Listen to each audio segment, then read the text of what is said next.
So these are my 3 rosaries. You know, the rosary is a Catholic form of prayer, and the rosaries are just kind of a tool to help you keep track of the rosary meditations. That's what I like to call them.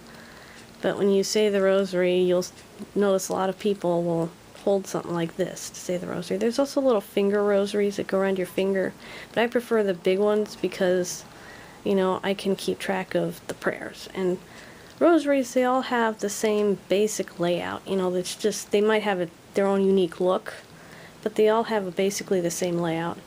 This is my first one, this pink one. My mom gave this to me when I joined the church. I'll get my camera to focus. Okay, there you go. See, there's the crucifix.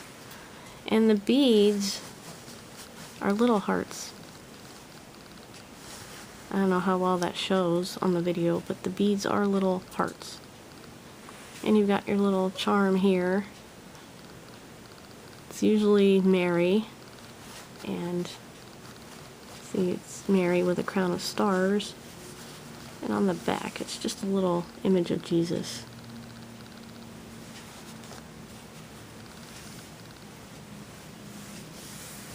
But with the rosary, it's basically you start with the I believe in God, and then an Our Father here, 3 Hail Marys, the Glory Be and the Fatima prayer goes here, and then you start the first decade and you say the Our Father, and then you do 10 Hail Marys all the way up to the chain here. You see there's these beads that are by themselves. You say 10 Hail Marys, and then you do the Glory Be and the Fatima prayer while you meditate on one of the sacred mysteries.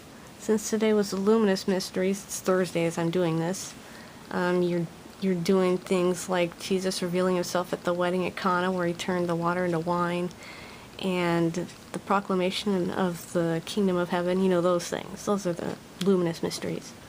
But you do that, and then you start the next decade, and then 10 Hail Marys again, all the way around. And then when you get to the Mary charm here, well, first, right before the charm, you do the Glory Be and the Fatima prayer. And then you get to the Mary charm and you say the Hail Holy Queen prayer. And then, you know, some people, when they pray the rosary together, they have things they say together. And I just like to say that finishing prayer. It's the, you know, it's the, oh God, whose life, death, and resurrection, da-da-da-da prayer. You know, I like to close my rosary with that. And when I'm done with the rosary and I say amen, I always say thank you for listening. You know, I tried to post a video of me saying the rosary, but YouTube has some stupid new policy about videos longer than 15 minutes, and the rosary usually takes about 15 to 20 minutes. But I'm not going to go on about that. Here's my other rosary. This one's blue, and the beads are just round. But this is the rosary I keep in my choir bag. And it's blue. It's a bit more cheaply made than the other one. You know, it's just got Mary and Jesus on it again, I think. Yeah, that's Jesus on the back. My camera would focus and you can see it. There, you see? That's Jesus. And that's Mary. Anyway, the same layout. You know, there's the beads in the middle. And it's a very pretty color of blue. You can see it's significantly bigger than my pink rosary. And this red one is a John Paul II rosary. And it's got a bit more detail to it. The crucifix on this is kind of heavy. It's got some weight to it when you pick it up.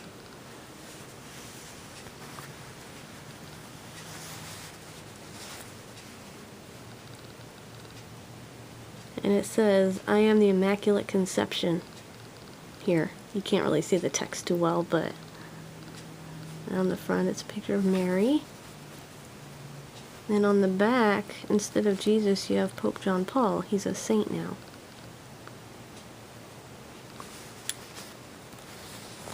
And the little Our Father beads are actually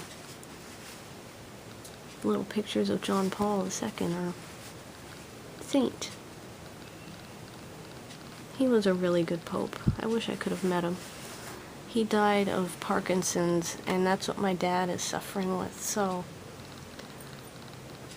You know, if there are times where I'm panicking about my dad, I might pray on this rosary more often. But right now, I just kind of keep it in my purse so that I always have a rosary somewhere, wherever I go. But those are my rosaries, and they're very special to me. And they're very symbolic. Here, let me get this angle. Maybe you can, there we go. Now you can see how they're all different sizes. The pink one is the smallest and the red one is the longest. And to say the rosary, you just hold it, and just when you're praying the beads, they just help you keep track of where you are. Because, you know, you can say the rosary without a rosary. You can use your fingers and count like that if you want to. But then you have to think more. And the rosary is kind of a prayer where you just want to meditate. And so you can just automatically, you know, hold this bead and the next bead and the next bead. And then when you get to the end, you realize, oh, okay, now I gotta say glory be, and so on and so forth. You know, that's just, rosaries are cool. You know, I might start collecting them, but I would have nowhere to put them. But these are my 3 rosaries, and they are very precious. Just want to share some of my faith, that's all. God bless you.